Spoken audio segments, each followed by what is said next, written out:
입니다. 하나님께서는 각 사람에게 그가 한 대로 갚아 주실 것입니다. 성으면서 선한 일을 하여 영광과 존귀와 불멸의 것을 구하는 사람에게는 영원한 생명을 주시고, 이기심에 사로잡혀서 진리를 거스르고 불의를 따르는 사람에게는 진노와 분노를 쏟으실 것입니다. 악한 일을 하는 모든 사람에게는 먼저 유대 사람을 비롯하여 그리스 사람에게 이르기까지 환난과 고통을 주실 것이요, 선한 일을 하는 모든 사람에게는 먼저 유대 사람을 비롯하여 그리스 사람에게 이르기까지 영광과 존귀와 평강을 내리실 것입니다. 하나님께서는 사람을 차별함 없이 대하시기 때문입니다. 율법을 모르고 범죄한 사람은 율법과 상관없이 망할 것이요, 율법을 알고 범죄한 사람은 율법을 따라 심판을 받을 것입니다. 하나님 앞에서는 율법을 듣는 사람이 의로운 사람이 아닙니다. 오직 율법을 실천하는 사람이라야 의롭게 될 것이기 때문입니다. 율법을 가지지 않은 이방 사람이 사람의 본성을 따라 율법이 명하는 바를 행하면 그들은 율법을 가지고 있지 않아도 자기 자신이 자기에게 율법입니다. 그런 사람은 율법이 요구하는 일이 자기의 마음에 적혀 있음을 드러내 보입니다. 그들의 양심도 이 사실을 증언합니다. 그들의 생각들이 서로 고발하기도 하고 변호하기도 합니다. 이런 일은 내가 전하는 복음대로 하나님께서 그리스도를 내세우셔서 사람들이 감추고 있는 비밀들을 심판하실 그날에 드러날 것입니다. 아멘.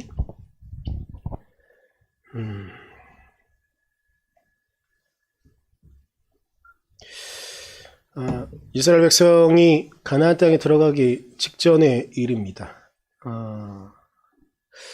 가나안 땅에 들어가서 가나안 땅을 정복하는 과정 가운데 그들의 리더는, 그들의 지도자는 여호수아였었습니다. 여호수아는 이제 요단강을 건너서 가나안 땅에 들어서자마자 모든 회중들을 모이게 합니다. 각 지파 장들을 비롯하여 각 지파 장들은 물론 각 지파 앞에 서지만 모든 지파들 앞에서 선언을 하고 이야기를 합니다. 여호수아서 24장 15절 말씀인데요. 주님을 섬기고 싶지 않거든 조상들이 강 저쪽에 메소포타미아에서 섬기던 신들이든지 아니면 당신들이 살고 있는 땅 아모리 사람들의 신들이든지 당신들이 어떤 신들을 섬길 것인지를 오늘 선택하십시오. 나와 나의 집안은 주님을 섬길 것입니다 라고 이야기합니다. 이 말씀을 듣기 쉽게 이야기하면 이런 겁니다. 이스라엘 백성들이 지금까지 섬겼던 것들이 있습니다. 그리고 가나안 땅에 들어가게 되거나 혹은 여기 이제 아주 역사적으로 미묘하게 섞여져 있는 것들이 있는데 우리가 생각할 때에 이스라엘 백성들은 메소포타미아 문명이 아니라 메소포타미아 문명 자체는 메소포타미아 지역은 요단강에서 따지면 동편입니다. 이 말은 무엇이냐면 메소포타미아 문명이라는 거거든요.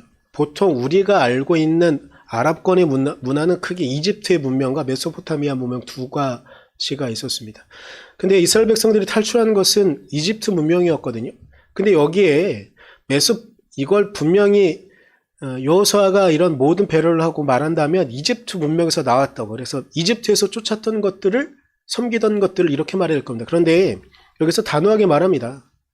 메소포타미아 지역에서, 즉 가나안 동편에서 있었던, 어찌 보면 아브라함이 출발했던 지역이 메소포타미아 지역이었고 이스라엘 백성의 출발은 어찌 보면 메소포타미아 지역일 수 있습니다. 그런데 그곳에서 있었던 깊은 뿌리와 문화들, 헛된 우상들을 섬겼던 그 문화들을 이제 그만 끊어야 된다라고 말하는 겁니다. 여기 안에 우리는 이 이야기들을 들으면서 그냥 단순하게 이제 여호수아는 이스라엘 백성들에게 하나님을 선택하라고 말하는 것이구나라고 우리가 생각할 수 있지만 이 이야기의 시작은 이스라엘 백성들이 앞으로도 끊지 못할 것이고 계속 끊어야함에도 불구하고 끊지 못하고 있는 삶의 태도, 삶의 관점, 삶의 이야기들을 이제 그만 내려놓고 여호수아는 이야기하는 거죠. 나와 나의 집안은 주님을 섬길 것이다 라고 말하는 것으로 당신들이 이제 선택하십시오. 나와 우리 집안은 하나님께서 주시는 하나님의 문화 안에 하나님을 섬기는 것에 살아갈 것인데 당신들은 지금까지 이집트에선 이집트 문화를 쫓아왔고 메소포타미아 지역에서 메소포타미아 지역의 문화를 쫓아가는데 이제 그것이 아니라 온전히 하나님을 섬기겠노라 라고 이야기하는 것입니다. 이 이야기는 왜 하느냐? 이스라엘 백성들이요, 그전까지 이스라엘 백성으로 살아가야 하는데 그 전까지도 그렇게 살아와야 됐었고 광야 40년의 기간 동안 그렇게 살아와야 했음에도 불구하고 광야 40년이라는 그 기간을 거치면서 하나님과 함께 했던 그 기간을 거치면서 하나님과 같이 가는 삶을 그들이 온전히 영위하지 못했기 때문에 이제 가나안 땅에 들어가기 전에 이제 가나안 땅에 도착해서 이스라엘 백성들에게 단호하게 이야기하는 것입니다. 이제 당신들이 지금까지 살아왔던 삶의 태도는 내려놓고 하나님께서 이끄시는 오경 가운데 율법 가운데 이스라엘 백성을 정말 사랑하셔서 자신들을 정말 사랑하셔서 그분께서 내어주신 그 말씀을 쫓아가며 이제 하나님의 백성으로 여호와를 섬기며 살아가자고 이야기하는 것입니다. 여기에 이스라엘 백성들은 삶을 전환하고 변환해야 했었습니다. 하지만 잘 아시는 것처럼 이스라엘 백성들은 가나안 땅을 정복한 이후에도 그들의 문화는 바뀌지 못하고 그들은 온전히 하나님을 섬기는 문화로 나아가지 못합니다. 율법은 돌판에만 새겨졌습니다. 그들의 마음에 새기지 못했습니다. 신명기나 이런 여러 가지 율법에도 보면 끊임없이 이스라엘 백성들이 말하는 것입니다. 율법을 너희들의 마음 가운데 새겨라라고 이야기하는데 이스라엘 백성들은 마음에 새기지 못합니다. 그저 이마에는 새길 줄 알지만 쉐마로 이마에 새길 줄은 알지만 그리고 사람들에게 율법을 강론할 줄은 알지만 그리고 이방 백성들을 보면서 저 하나님도 모르는 어리석은 백성들은 말은 하지만 말만 그렇게 할 뿐 실제 그들의 삶은 변화하지 못했고 삶의 태도를 바꾸거나 삶을 전환시켜야 되는데 그들은 전환하지 못하고 이전의 삶을 그대로 살아왔었습니다. 이런 상황 가운데 하나님께서 예레미야 선지자를 보내서 이스라엘의 유다의 멸망하는 상황 가운데 하나님께서 이 말씀을 하십니다. 예레미야 31장 31절 33절을 볼 건데요. 31절에 이렇게 말합니다. 그때가 오면 내가 이스라엘 가문과 유다 가문의 새 언약을 세우겠다. 나 주의 말이다. 라고 말합니다. 여기 새 언약을 세우겠다라는 이 새 언약이라는 게 왜 중요하냐면요. 보통 신약과 구약을 나눌 때 영어로 구약은 올드 테스트먼트, 그러니까 예전 약속이라고 하고요. 신약은 뉴 테스트먼트라고 하거든요. 근데 이건 새로운 약속이라는 뜻이에요. 근데 이 말의 어원이 바로 예레미야서 31장 31절에 나와 있는 새 언약을 두고 하는 말이기 때문입니다. 그런데 예레미야는 이제 하나님께서 이스라엘 백성과 남유다와 북이스라엘 모두와 같이 새로운 언약을 세우겠다고 말씀하시면서 33절에 이렇게 하나님의 말씀을 전합니다. 내가 이스라엘 가문과 언약을 세울 것이니 나는 나의 율법을 그들의 가슴속에 넣어주어. 가슴속에 새기라고 그렇게 끊임없이 말했었는데 이제 다시 새로운 언약을 말하면서 말하는 겁니다. 그들의 가슴속에 넣어주며 라고 말합니다. 그들의 마음판에 새겨 기록하여 넣어주고 그것을 안전히 기록하겠다는 겁니다. 나는 그들의 하나님이 되고 그들은 나의 백성이 될 것이다. 나 주의 말이다. 여기에도 똑같은 것들이 있습니다. 이전까지 이스라엘 백성들은 입으로는 나는 하나님의 백성이다. 우리는 하나님께서 선택하신 백성이라고 말하였지만 그들은 여전히 하나님의 말씀을 따르지 않았습니다. 그들은 여전히 하나님 말씀대로 살아가지 않았습니다. 그들은 여전히 주님을 찾지 않았습니다. 제가 지난주에 아모스 선지자 말씀을 드리면서 주님을 찾아라. 북이스라엘 너희들이 지금 잘 나간다고 하나님 없이 살아갈 수 있다고 착각하는 것 같은데 그렇지 않다. 너희가 하나님을 찾지 않으면 너희가 하나님 말씀 앞에 바로 서지 않으면 하나님의 공의와 정의로 살아가지 않으면 결탄코 너희들은 무너질 수밖에 없다. 그러기에 너희들은 하나님을 찾으라고 말했지만 끊임없이 하나님의 사람들을 통해서 이스라엘 백성들에게 너희들은 주님을 찾아라. 너희들은 하나님의 백성으로 그 율법을 돌판에만 새기지 말고 십계명이라는 그 십계명 안에 그 두 개의 돌판 안에 너네가 어느 백성도 갖지 못한 그 율법을 갖고 있는 하나님께서 직접 쓰셨다고 생각하는 그 돌판 때문에 너희들이 다른 민족보다 다른 백성들보다 선택된 백성으로 생각하는데 너희들이 이 말씀을 가슴판에 새기지 않으면 마음 깊숙이 새기지 않으면 너희들이 결탄코 하나님의 백성일 수 없다. 너희들의 삶의 태도를 바꾸지 않으면 너희들은 결탄코 하나님의 백성이 될 수 없다. 이제 이 언약을 너희 가슴에 주고 너희 마음판에 이 언약을 새길 것이니 나는 너희 하나님이 되고 너희들은 나의 백성이 될 것이라고 다시 새로운 언약을 약속하시는 것이죠. 그런데 이스라엘 백성들은 변했을까요? 이스라엘 백성들은요, 예레미야 선지자의 이 뜨거운 예언과 뜨거운 활동 가운데도 그들은 마음을 돌이키지 않았습니다. 그들은 하나님 없이 그 땅을 살아갔습니다. 하나님의 말씀이 있는 것처럼 말을 했지만, 하나님의 약속은 있는 것처럼 말했지만, 그들은 하나님의 선택된 백성이라고 자고했지만, 그들은 하나님의 말씀을 쫓아가지 않았습니다. 그들에게 눈에 보이는 하나의 상징물이 있었습니다. 하나님의 약속이 있었습니다. 이스라엘 백성들이 정말 마음에 새겨야 되는 건 하나님의 마음이며 하나님의 율법이고 하나님의 사랑인데, 이스라엘 백성들에게 눈에 보이는 하나의 우상이 생겼습니다. 예전부터 있었고 이때에도 있었습니다. 그것이 무엇이었냐면 예루살렘 성전이었습니다. 예루살렘 성전은 물론 한번 무너지기도 했었지만 얼마 후에 예루살렘 성전이 다시 또 증축되어지거든요. 다시 세워져요. 그럼 이스라엘 백성들이 생각하는 겁니다. 국권은 없는데요,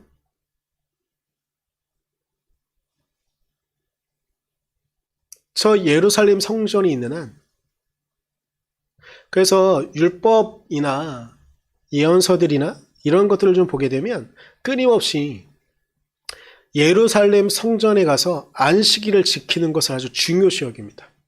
근데 이스라엘 백성들이요, 이들이 생활 가운데 할 수 있는 것들 중에 하나는 안식일을 지키는 것이었는데, 그거 말고 이스라엘 백성들이 아주 상징적으로 절대 하나님께서 그들에게 약속하신 것들이 무너지지 않을 것이 있었는데, 그것이 바로 예루살렘 성전이었습니다. 이스라엘 백성들은 예루살렘 성전이 굳건히 서 있는 한 자신들이 포로로 잡혀가 있어도 자신들은 하나님의 선택된 백성이라는 것이 변하지 않을 거라고 믿었습니다. 근데 여기서 중요한 것이 있었습니다. 물론 신실한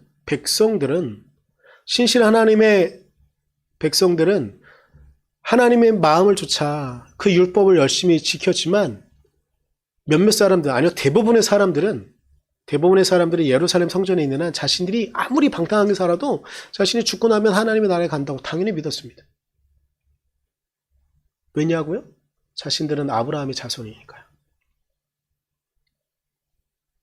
예루살렘 성전이 있는 한 자신들은 결코 무너지지 않을 것이라고, 자신들은 결코 하나님의 약속에서 버림받지 않을 거라고 그들은 믿었습니다. 그런데 이런 상황을 알고 계셨던 예수님께서 이 땅에 오십니다. 말씀 자체이신 예수님께서 이 땅에 오십니다. 이 땅에서 너희들 이스라엘 백성들이 잘못하고 있는 것이 무엇인지 지적하고 계시는 그 예수님께서 이 땅에 오셨음에도 불구하고 사람들은 그 말을 듣지 않습니다. 왜냐고요? 그들은 예루살렘 성전이 있었으니까요. 그들에게 분명히 눈에 보이는 약속되어져 있는 것이 있었으니까 그들은 결코 하나님의 약속이 저 예루살렘 성전이 있는 한 무너지지 않을 것이라고 믿었습니다. 그런데 이 상황 가운데 예수님께서 말씀하십니다. 요한복음 2장 19절, 예수께서 그들에게 말씀하셨다. 이 성전을 홈하라. 그러면 내가 사흘 만에 다시 세우겠다라고 말씀하시는 이 부분이 있는데요.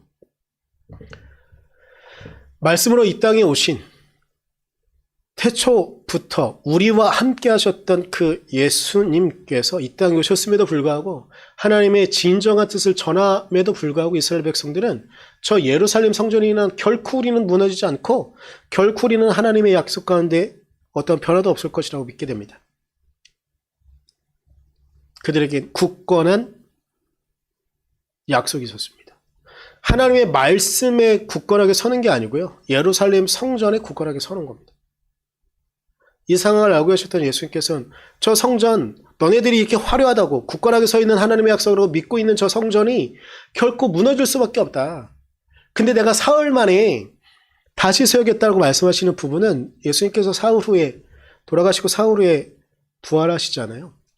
이제 너네들이 저 예루살렘 성전을 의지하고 있는데 예루살렘 성전이 아니고 내가 너희들에게 굳건하게 세워질 약속이 될 것이다 라고 말씀하시는 거거든요. 너희들의 삶의 태도를 이제 좀 그만 좀 바꿔라. 너희들의 삶의 자세와 너희들의 삶의 태도를 바꾸지 않으면 하나님께서 결단코 너희들을 구원하여 주지 않으실 것이다 라고 말하고 있는 겁니다. 제가 이 세 가지의 예를 드는 이유가 있습니다. 세상은 바뀌고 있습니다. 세상은 변하고 있고 그 변화 가운데 교회는 어느 위치쯤에 있어야 되는가를 끊임없이 시대마다 회상하며 더듬어보고 찾아야 됩니다. 여호수아가 나와 내 집은 주님을 섬길 것이다 라고 말하는 이 시기쯤에 사람들은 그냥 방만하게 살아도 모세가 자신들을 이끌었고 여호수아가 이끌었으니까, 그리고 가나안 정복은 분명히 될 것 같으니까, 그 시기쯤에 가나안 땅에 있던 수없이 많은 강성한 도시국가들이 이스라엘 백성이 나타난 것만으로 벌벌 떨었으니까 그들은 승리가 당연한 것처럼 생각했습니다. 그런데 그 승리가 하나님께서 주신 것이라는 것, 처음에 그렇게 말은 했지만, 입으로 그렇게 말은 했지만 자신들의 생활 태도는 여전히 유지되어도 메소포타미아에서, 이집트에서 우상을 섬겼던 그 잡다한 문화들을 쫓아가도 그들은 여전히 하나님의 백성으로 살아갈 수 있다고 믿었으니까 그 시기쯤에 단호하게 여호수아는 하나님의 말씀을 빌어 자신과 자신의 집은 주님을 섬기겠다고 이야기합니다. 자신들의 삶의 태도를 바꾸지 않았던, 변화에 쫓아가지 못했던, 하나님의 말씀에 굳건히 서야 되는 것들, 자신의 삶을 변화시키지 않았던 이스라엘 백성들을 위해 예레미야를 통해서 하나님께서 다시 정말로 마음판에 새겨야 되는, 가슴속에 넣어 마음판에 새겨야 되는 새로운 언약을 또 말씀하십니다. 그리고 예수님께서 이 땅에 오셔서도 이스라엘 백성들이 그렇게 굳건하게 믿고 있던 예루살렘 성전 결국 무너질 것이라고 예언하십니다. 실제로 예루살렘 성전은 예수님께서 이 땅에 오시고 주 73년 결국 예루살렘 성전은 무너지게 됩니다. 이후 이스라엘 백성들은요, 예루살렘 성전을 중심한 신앙 형태가 아니고요, 이제 정말로 율법의 형태를 중시 여기는 그런 형태로 자녀들을 교육하고 민족적인 정체성을 만들어 가려고 합니다. 시대가 변하고 있습니다.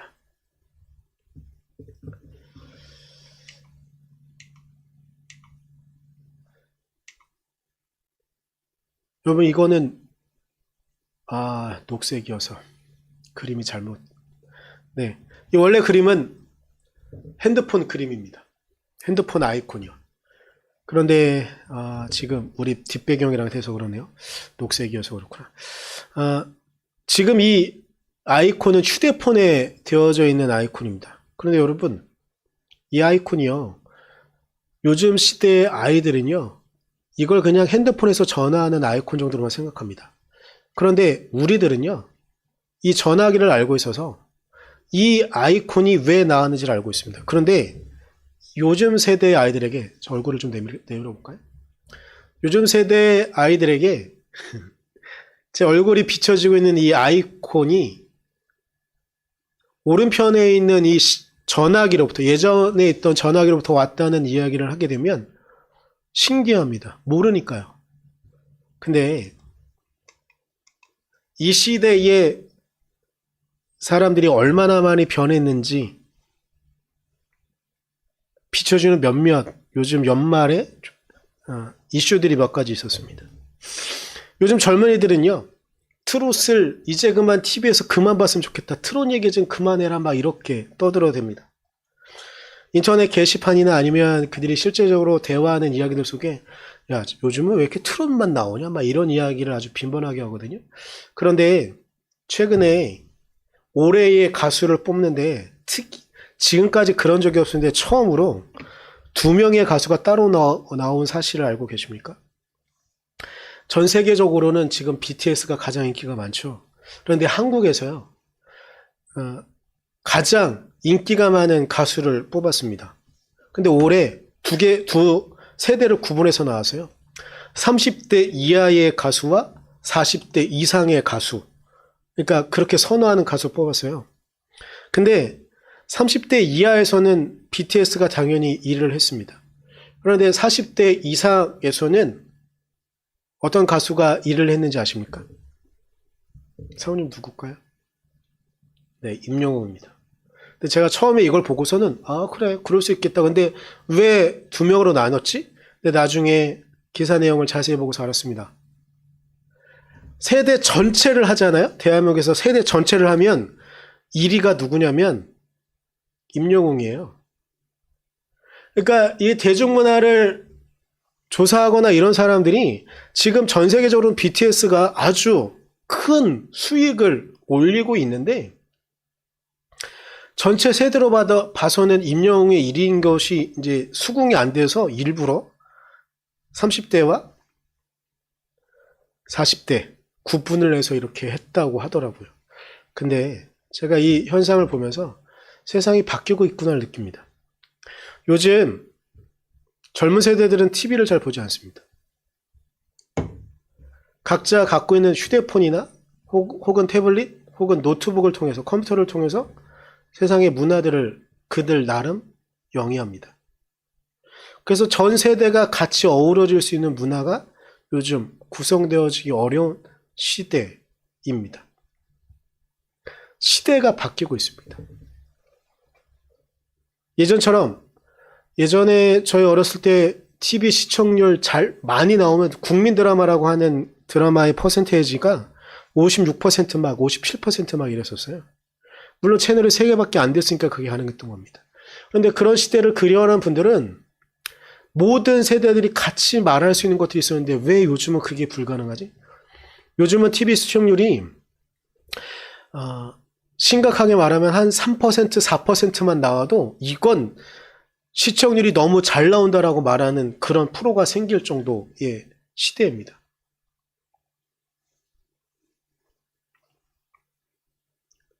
시대가 바뀌고 있습니다.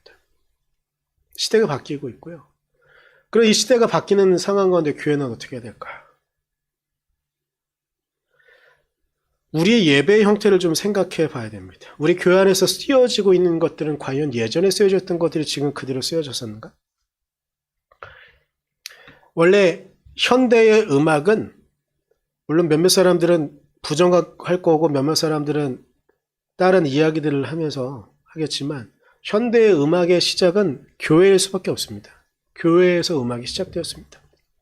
물론 예전에 타악기나 현악기들 몇 가지 이런 풍속적인 것들이 있었지만 음악이 제대로 여러 가지 음악들이 합주가 되어지고 여러 가지 음악들의 화음들이 넣어지고 박자가 달라지고 이런 것들은 가능했던 건 교회 음악으로부터 시작되어졌습니다. 근데 지금 클래식이라고 말하는 것들이 대부분 예전엔 다 교회 음악들이었던 것들이죠. 그런데 이 음악들이 현대 음악으로 오면서 변화되어지잖아요. 처음엔 교회에서 지금 많은 교회에서 쓰여지고 있는 전자악기, 드럼 이런 것들이 들어올 때 교회는 엄청나게 반대했고 저항했습니다. 사탄의 음악이다 이런 이야기를 했었습니다. 그런데 요즘은 오히려 교회 안에 이제 랩 하는 것만으로도 예배를 드리는 게 가능한 그런 것으로 찬양하는 것들이 가능한 시대가 되어졌습니다. 더군다나 BY라는 친구가 있는데요. 우리 교회에서 가까운 주한장로교회 열심히 교회에서 예배를 드리고 있는 그런 청년인데 이 청년이 처음에 교회에서는 막 랩으로 막 찬양을 하기도 하고 막 하는 걸 보면서 교회 어른들이 너 이런 쓸데없는 걸로 하나님 찬양하고 하지 마라 막 했대요. 근데 TV에 나와서 히트를 치고 난 다음에 그 BY를 보게 해서 수없이 많은 청소년들이 교회에 오는 걸 보면서 교회가 막 환호하고 있다고 이런 이야기를 들었는데 이제 교회 음악도 바뀌고 있습니다. 예배 형식이 있습니다. 예배 형식도 초기예요. 이제 예배당 안에서 예배 드리는, 그러니까 초대교회 말고 중세교회 때로부터 좀 이야기하면 중세교회의 예배 형태는요. 예배에 참여하는 겁니다. 일반 회중들은요. 예배를 드리는 거는요. 세례받은 사람들만 예배를 드릴 수 있었고요. 세례받지 않은 사람들은 예배에 참석해서 구경하는 겁니다. 심지어 설교도 라틴어로 했고요. 못 알아듣는 사람들이 거의 대부분이었고요. 자격 없는 너희들이 어떻게 예배를 드려 하면서 참여를 못하게 하는 그런 구조였었습니다. 그런데 지금은요, 카톨릭은, 우리 개신교도들은 카톨릭을 되게 고리타분한 부분으로 막 생각하는데요. 현재 카톨릭은요, 예배 집례만 신부가 할 뿐 예배 준비나 다른 모든 부분들은 보통 평신도라고 말하여지는 그 집단에서 당합니다. 그리고 교회의 행정적인 처리는 신부님들이 마지막 최종적인 결정만 할 뿐 실제적인 회의나 이런 것들은 평신도 안에서 다 해결합니다. 지금 교회에서 행해지는 설교들 가운데 이제 개신교회 말씀을 좀 드리면 종교개혁 이후에 지금 대부분의 목사님들은 좋은 설교 예화를 찾기 위해서 많은 노력을 하잖아요. 근데 초기에는 예화는 하면 쫓겨났습니다. 성경 안에 있는 이야기로 1시간 내내 계속 했습니다. 예배의 형식과 예배에 담겨져 있는 내용들이 바뀌어진 것이죠. 예배당의 변화들도 있습니다. 제가 그림을 하나 보여드릴 건데요. 이건 서울 성공의 성당입니다. 성공의 서울 성당 이야기인데요. 맨 오른편에 있는 건 성공의 지금 외부에서 찍혀진 거고요. 중앙에 있는 게 되게 특이한 건데요. 저 사진은 실제로 성공의 서울 성당 안에 창을 보면 저렇게 되어져 있어요. 근데 저 모양 보면 약간 특이하지 않으세요? 저 모양은 우리나라의 창호를 따라 만든 거예요. 강화도에 세워진 성공의 강화성당이 처음 성공에서 세운 성당이거든요. 그 성당은 완전 한옥의 형태를 띠고 있어요. 근데 이 예화를, 이 그림을 굳이 왜 갖고 왔냐면 예배당도 상황에 맞춰 그렇게 드리는 공간으로 만들었던 겁니다.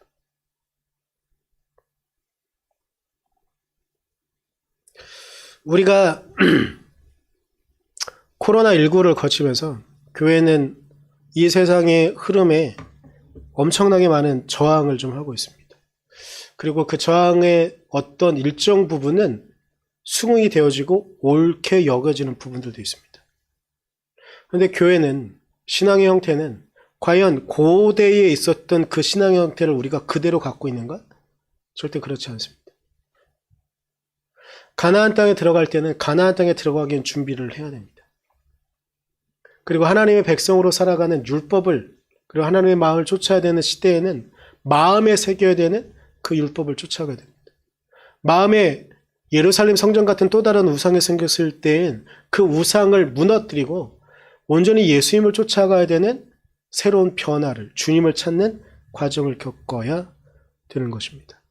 오늘 로마서 2장 가운데 사도 바울이 어찌 보면 길게 이야기하는 부분은 간단하게 말씀을 드리면 이겁니다. 하나님을 모르던 시대의 사람들은 그럼 어떻게 되느냐? 우리 시대로 따지면 이순신 장군 같은 사람은 어떻게 되느냐? 그럼 그 이순신 장군 같은 사람도 지옥에서 하나님의 나라 아닌 곳에서 죽음을 맞아야 되느냐? 이런 쓸데없는 이야기들을 사람들이 하는 거예요. 그런데 이때에 이런 고민들과 이런 이야기들, 그리고 이 토론이, 쓸데없는 토론들이 교회에 너무 빈번하게 일어나는 걸 알고 있었던 사도 바울은 로마 교회에 편지를 보내면서 이야기하는 겁니다. 그런 거 정말 쓸데없는 고민이고 쓸데없는 생각인데 지금 당장은 너희들이 하나님의 말씀을 받아들였다면 하나님의 말씀을 어떻게 쫓아야 되는지 그것을 찾아야 되는데 왜 쓸데없는 이야기를 하느냐? 그래, 너네가 정말 이걸 궁금하니까 내 생각을 한번 이야기해 볼게. 그때에 하나님의 율법을 모르던 사람들은 어떻게 살았을까? 하나님께서는 세계에 있는 모든 것들을 창조하셨는데 그 창조하는 것들 가운데 사람들에게 마음을 주셨어. 하나님을 막연하게라도 쫓을 수 있는 그 마음을 주셨어. 그래서 그 마음을 갖고서 그 마음에 하나님께서 주신 마음에 충실하게, 이것이 정의라고 믿고 이것이 정말로 옳게 살아가는 것을 믿었던 사람이라고 한다면 그것을 하나님께서 주신 마음이니까 그것을 쫓은 사람들은 하나님 나라에 가 있는 거야. 근데 이건 우리는 정확히 할 수가 없어. 쓸데없는 이야기하지 말고 지금 우리가 적용하고 우리가 쫓아갈 수 있는 것들을 쫓아가자. 우리가 주님을 찾아야 되는 것들이 무엇인지 찾자, 이런 이야기들을 하고 있는 거였거든요. 우리가 정말 집중해야 되는 건 하나님의 말씀을 통해서 이 땅에 그리스도로 쫓아가게 하는 그것이 가장 중요하다. 그래서 16절에 하나님께서 그리스도를 내셔서 사람들이 감추고 있는 비밀들을 심판하실 그날에 드러날 것이다. 이런 이야기들 우리가 해봤자 아무 소용이 없다.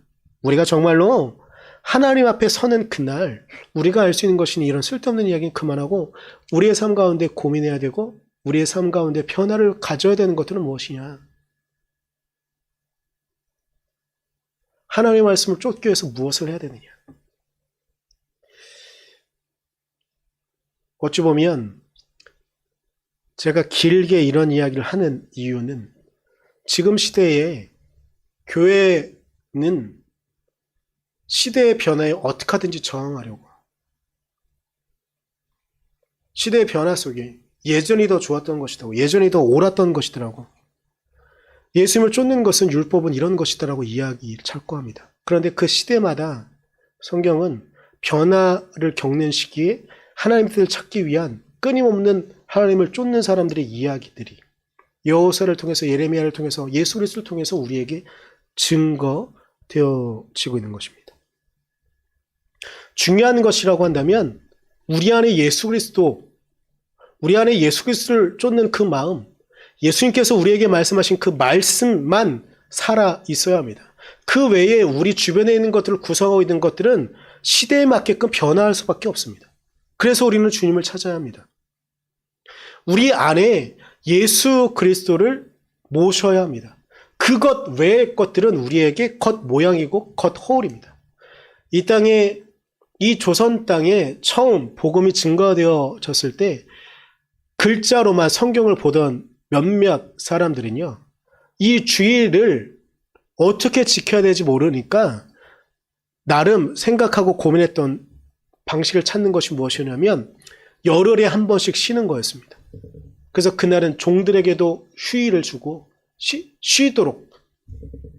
지금 우리 일주일에 한 번 교회에 모여서 예배드리지 못한다고, 정부에서 못하게 하고 있다고, 정권이 못하게 하고 있다고, 사회가 예배드리는 것에 대해서 비난하고 있다고, 너희들이 하나님의 말씀을 거슬리고 있다고 이야기하는데요. 일주일에 한 번 예배드리기 시작한 것이 얼마나 됐다고 그런 이야기를 합니까?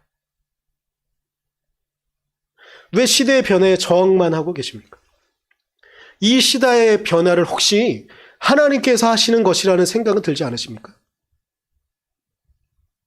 하나님께서 이 시대의 변화를 이끌어가고 있으면 교회는 어떻게 해야 되는가를 고민해야 되는 것, 예전의 것들만을 유지하고 예전의 삶의 태도만을 살려고 하는 것들이 과연 옳은 것인가? 사회는 변화가고 있는데 우리 안에 예수 그리스도가 살아있는 것, 예수 그리스도가 예배당 안에만 있습니까? 예수 그리스도를 만나고 예배하는 것들이 주일에만 그것이 행해져야 됩니까? 우리는 매일매일 예배하는 마음으로 하나님 옆에 있으면 안 됩니까? 우리가 온라인으로 예배드린다고 하더라도 그 예배가 신실하지 않은 예배일 수 있습니까? 우리가 예배를 드리는 마음이 정결하지 않은 것이 문제인 것이, 예배당 안에 와서 꾸벅꾸벅 졸고 예배당 안에 와서도 말씀을 들으면서 찬양하면서도 마음에 분노가 차 있고, 세상을 향한 분노, 주변에 있는 사람들에 대한 분노, 내가 실패한 것에 대한 분노만 차 있다고 한다면 그것이 온전한 예배일 수 있습니까? 우리의 마음이, 우리의 마음 안에, 우리의 중심에, 우리의 코어에 예수 그리스도가 있는 것이 가장 중요한 것이 아니겠습니까? 쓸데없는 이야기들, 그리고 교회의 존재 목적이 영혼을 구원하는 것인데 영혼 구원하는 것에 대한 관심 없고, 교회 건물을 키우는 데에만 관심하던 수십 년의 시간을 보내는 동안 세상으로부터 유리되어지고 사람들로부터 버림받은 교회가 되어진 것이라는 것, 이제 그것을 돌아보며 정말로 주님께서 원하시는 교회가 되도록 우리를 변화시키기 위한 하나님의 말씀이라고는, 하나님의 변화의 요구라고는 들려지지 않습니까? 앤드류 샤크의 책 중에 침묵이라는 책이 있습니다. 그 책의 마지막 장면에 이런 장면이 나옵니다. 예수님의 성화를 밟지 않으면 주변에 있던 수없이 많은 일본 신자들을 죽이겠다는 사무라이의 협박 앞에 신부는 고민합니다. 내가 하나님의 신부인데 하나님의 말씀을 증거하고 저 사람들은 내가 끝까지 신앙을 지키길 요구하고 있는 것 같은데 어떻게 해야 되지? 내가 지키면 저들은 죽고 내가 지키지 않으면 나는 하나님을 배교한 사람처럼 되어지는데. 근데 그때 환상 가운데 하나님의 음성이 들립니다. 예수 그리스도의 음성이 들립니다. 나를 밟고 지나가라. 하나님은 우리를 위해 그렇게 자신을 밟고 지나가라고 말씀하시는데 우리는 왜 그 음성을 듣지 못합니까? 왜 하나님과 싸움을 벌입니까? 이 시대의 변화는 저는 하나님께서 이제 지금까지의 교회로는 건물만 키우는 교회, 사람의 관계는 하나님의 백성으로서 하나님의 하나의 가정으로 이루어지는 그런 교회 모양들이 없어져 가 있는 이런 모양들을 이제 다시 회복하라고 말씀하시는 것처럼 들리는데 왜 우리는 그런 이야기를 듣지 못하고 있을까요? 우리가 주님 앞에 서기를 소망합니다. 주님이 이끄시는 그 변화 앞에 정말로 주님을 찾는 그 마음 하나 내비려 두고 그 마음만 중심에 두고 그 외의 것들은 이제 내려놓고 주님께서 우리에게 정말 요구하시는 우리의 삶의 변화, 우리 교회의 모양의 변화, 그들을 쫓아갈 수 있는, 그러기에 더욱더 우리 마음 깊숙이 주님을 찾는 그 마음을 두며 이 땅을 교회가 섬기며 살아갈 수 있기를 간절히 소망합니다. 기도하겠습니다. 우리 이 시간 잠깐 기도할 때요, 우리의 마음 가운데 여전히 주님의 음성이 들리지 않는다면 우리의 마음을 좀 주님의 음성을 들을 수 있는 마음을 허락해달라고 기도했으면 좋겠습니다. 같이 기도하겠습니다.